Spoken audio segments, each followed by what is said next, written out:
យ៉ាងណាសង្សារចាស់បែកគ្នាយូរហើយក្រោយពេលអូនមានអ្នកថ្មីចោលសង្សារក្រក្លិនភុំក្របីស្រវាអ្នកថ្មីព្រោះតែដុល្លារគេកាន់ស្គរចន្លន់លេអូនដូចកូនក្មេងវង្វេងហក់លោតឆ្លេឆ្លាសុខចិត្តដេកយំក្នុងផ្ទះវិឡាក៏មិនប្រាថ្នាសើចក្នុងខ្ទមតែ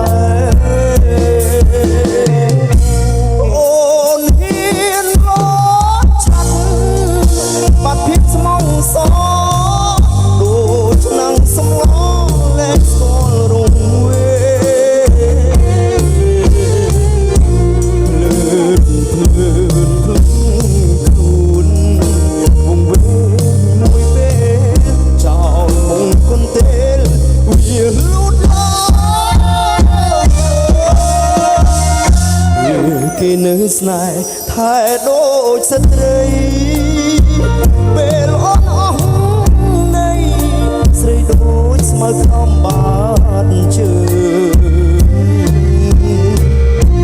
បើ